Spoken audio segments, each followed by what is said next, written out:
নমস্কার বন্ধুরা, বিশ্বকর্মা পুজোর বিদায়ী শুভেচ্ছা, অভিনন্দন আর অনেক অনেক ভালোবাসা। শুরু করছি আজকের ব্লগ। সকালে ঘুম থেকে উঠে সূর্যি মামাকে দর্শন করে তারপর দেখছি মামা অনেক দূরে বাড়ি পর্যন্ত পৌঁছে গেছে। ব্যাস, তারপর দেখেই চললাম বাগানের উদ্দেশ্যে। ব্যাস, বাগানে গিয়ে সবুজ রং দেখে চোখের যে রেটিনাগুলো সেগুলো যেন একেবারে খুলে গেল মনে হলো। এত সুন্দর বাগান সকালের। আর শরতের বাগান, সে নিয়ে তো কোনো কথাই নেই। মা আসছে বলে চারিদিকে যেন প্রকৃতি নিজেও সেজে উঠেছে। আর বাগানে সকালে গেলে মনটা একদম ভীষণ ভালো হয়ে যায়, এ কথা বলার অপেক্ষায় রাখে না। যাদের বাড়িতে বাগান আছে তারা সকলেই জানেন। দেখুন কত শিশির জমেছে, কি অপূর্ব লাগছে, তাই না? তো হঠাৎই মনে হলো মা আসছে, চারিদিকে শুধু প্রকৃতি নয়, আমাদেরও সাজতে হবে, কাজ আছে অনেক। তাই আবার চলেও আসলাম সকালের রান্নাঘরে। এবার প্রথমে রান্নাঘরে এসে আগে উনুনকে প্রণাম করে নিয়ে তারপর শুরু করলাম আজকের কাজ করা। ব্যাস, আগুন জ্বালিয়ে অগ্নিদেবকে সঙ্গে করে নিয়েই শুরু হলো আজকের দিনের পথ চলা। প্রথমে ভাবছি কালকে মাছগুলো আছে, তাই একটুখানি ভেজে নিই। এবার মাছ ভাজা করে নিয়ে তারপর আবারও সারাদিনের অনেক রকমের কাজ আছে, তাই না বন্ধুরা? তো কাজ করতে করতে যখন দেখবেন মনে অনেক ক্লান্তি চলে আসে, তখন মনে হয় যদি সঙ্গে একটু গান থাকতো, যদি সঙ্গে একটু মনের মতো খাবার থাকতো, তাহলে কতই না ভালো লাগতো, তাই না? তো এই আপনাদের সঙ্গে কথা বলতে বলতে এবার সবজি কাটতে হবে। আর মনে রাখবেন, পটলের বীজি কখনো কিন্তু খাবেন না। পটলের বীজিতে ভীষণ রকমের ইউরিক অ্যাসিড থাকে। তাই যাদের ইউরিক অ্যাসিড আছে তারা তো খাবেনই না, এমনকি যাদের নেই তারাও খাবেন না। কারণ আগামীতে কার কী হবে বলা যায় না। আজ ভালো আছি তো কাল খারাপ। তো ভালো শরীরটাকে খারাপ করে কিছু লাভ আছে বন্ধুরা?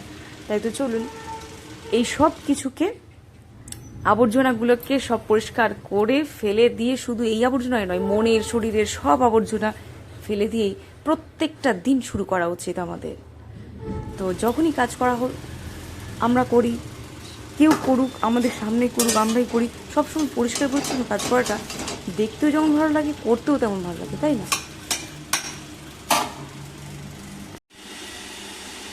এখন আমরা যেটা দেখছি, এটা হচ্ছে একটা ডিটক্স ড্রিঙ্ক করার জন্য একটা পার্মানেন্ট একটা গুঁড়ো করে রাখা আছে সব কিছু। এটা কি আছে পরে কোনো একটা ব্লগে নিশ্চয়ই বলবো আমি। তো প্রথমে এটা খাওয়ার জন্য আমরা গরম জল করে নিলাম। এবার গরম জল করার পর আমি যে বাড়িতে গোলমরিচ আছে সেটাকে একটুখানি গুঁড়ো করে নিয়েছি। তারপর ওই গরম জল আর গোলমরিচ গুঁড়ো আর তার সাথে যে আমার গুঁড়োটা করা আছে সব কিছু দিয়ে এটা রেডি করে নিলাম। আর সামনেই যেহেতু তাল শেষ হয়ে আসছে, তাই তালগুলোকে একটুখানি রোদে দিয়ে শুকিয়ে একটু প্রিজার্ভ করে রাখবো, এটাই আমি মনে করে রেখেছি। তো তাহলে প্রত্যেক দিনের মতোই বন্ধুরা, ভাতের মধ্যে একটুখানি আমি আগে লেবু চিপে নিই। ব্যাস, এইবার লেবুটাকে একটু ভাতের মধ্যে মাখিয়ে নিয়ে তারপর ভাত খাওয়া শুরু করব। এটা নিয়েছি একটুখানি ভেন্ডিকে আমি সর্ষে দিয়ে ভেজেছি। এটা কোনো চচ্চড়ির মতো নয়, আমি জাস্ট এমনি ভেজেছি। তাহলে ভেন্ডি মাখা দিয়ে কেমন লাগছে একটু খেয়ে দেখি।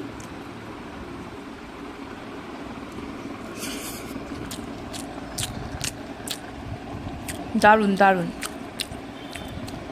এগুলো আবার আমাদের গাছেরই ভেন্ডি, দেখবেন আমি গতকালও দেখিয়েছি, আবার আজকেও দেখাবো আমাদের বাগানের ভেন্ডি।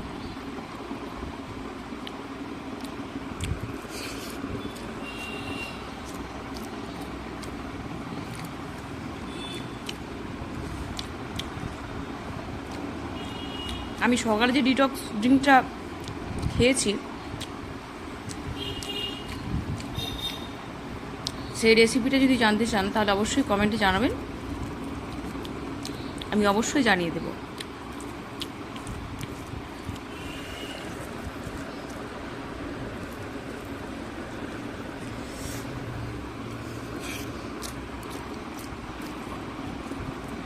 আমার কিন্তু শুকনো ভাতে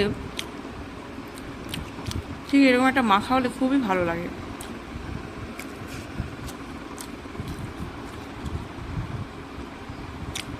তো আজকে আমাদের লাঞ্চের রেসিপিতে রয়েছে এই যে সবজি দিয়ে মাছের ঝোল, বাটা মাছের ঝোল আছে, এখানে টক দই আর আছে চাটনি। আর একটু আগেই ছিল দেখতে পেলেন ভেন্ডি ভাজা, লেবু, ভাত আছে, জল, ব্যাস। একেবারে সিম্পল খাবার। খাবার যত সিম্পল হোক না বন্ধু, খাবার খেয়ে যদি তৃপ্তি আসে না, তাহলেও সেই খাবারটা আপনার কাছে খুবই সুন্দর লাগে। কিন্তু খাবারটা রাজকীয়, অথচ তৃপ্তি নেই মনে বা শান্তি নেই, তাহলে দেখবেন কোনোভাবেই যেন শান্তি আসে না, তাই না? তাই চলুন একটুখানি ঝোল দিয়ে এবার খেয়ে দেখে নিই। ঝোল নিয়েছি, একটুখানি আলু ভাতে মাখিয়ে নিলাম।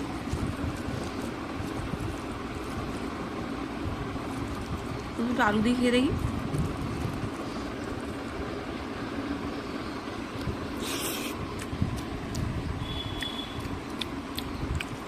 আলু ভালোবাসে না এমন বাঙালি খুব কমই পাবেন, তাই না? তবু আমাদের বাড়ির মধ্যে আমি একটু আলুটা কমই খাই, বরং বাড়িতে আরও সবাই বেশি বেশি আলু খেতে পছন্দ করে। আমার শাশুড়ি মার আবার আলুটা বেশি পছন্দের, মানে ভাতে আলু ওনার লাগবেই আর কি, এমন ব্যাপার। আমার হলেও হবে, না হলেও চলে যাবে।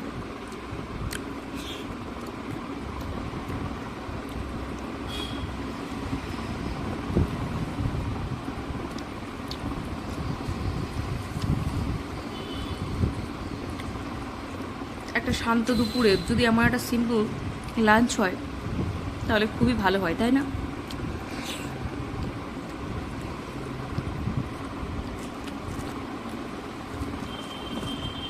তাহলে চলুন এবার একটু আমরা মাছটা দিয়ে খেয়ে দেখি।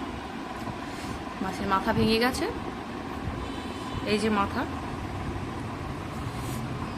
তো যাই হোক, তাহলে এবার আমরা একটু মাছটা দিয়ে খেয়ে দেখি।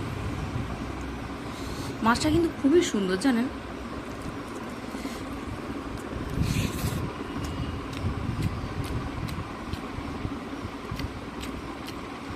সত্যিই খুব ভালো লাগছে।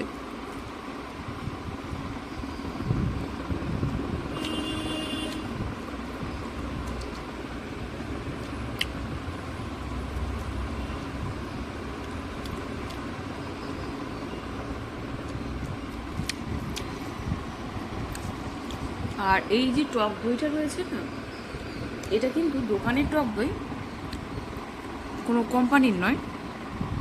তো বিষয়টা হচ্ছে, টক দই কেন খাওয়াটা আর উপকার আছে বলুন তো?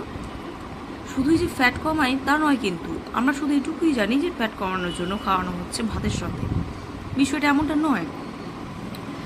বিষয়টা হলো যে আমাদের যে ডাইজেস্টে ভীষণ একটা হেল্প করে যে কোনো খাবার হজম করতে, আর তার সঙ্গে সবথেকে যেটা কাজে লাগে এই টক দইতে, সেটা হলো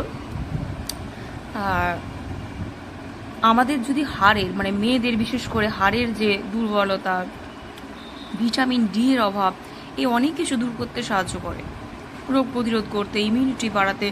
মানে টক দইয়ের গুণাগুণের শেষ নেই, এতটাই ভালো টক দই। তাহলে চলুন আবার একটুখানি খেয়ে নিই।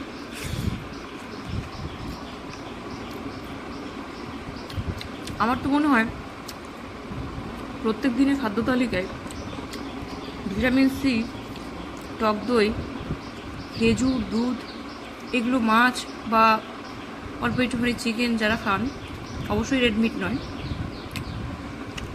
ডিম প্রত্যেক দিন খাবেন। যার যেমন সামর্থ্য তেমনই খাবেন, কিন্তু চেষ্টা করবেন অল্প হলেও খাওয়ার। তাতে করে সারাদিনের যে পরিশ্রম, কাজের যে একটা এনার্জি, আমরা খুব সহজে গেইন করতে পারবো।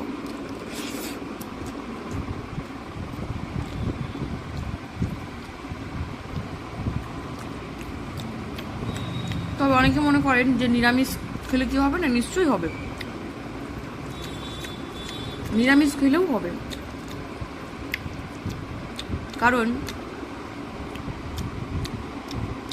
নিরামিষের মধ্যে রয়েছে এমন অনেক প্রোটিন, ভিটামিন, যেগুলো অনেক আমিষকেও ছাড়িয়ে যায়। তাই অতি অবশ্যই নিরামিষ খেলেও এতে কোনোরূপ খামতি পড়বে না, এটা বলাই যায়। তো যাই হোক বন্ধুরা, আজকে আছে আমাদের বিশ্বকর্মা পুজোর বিসর্জন।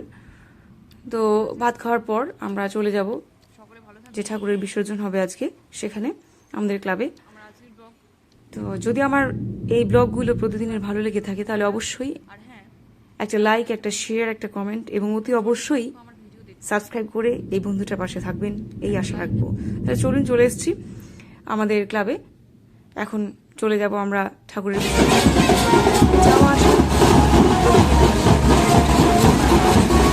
যাওয়া আসার সময় একটা আনন্দ লাগে, যাওয়ার সময় আরও বেশি। যাই হোক, বিসর্জন সেরে আমরা একটু বাজার ঘুরে কিছু মার্কেটিং বাকি ছিল করে বাড়ি ফিরছি। তো সকলে ভালো থাকবেন, সৃজনে থাকবেন, সুস্থ থাকবেন আর অবশ্যই সাবস্ক্রাইব করতে ভুলবেন না। ধন্যবাদ বন্ধুরা।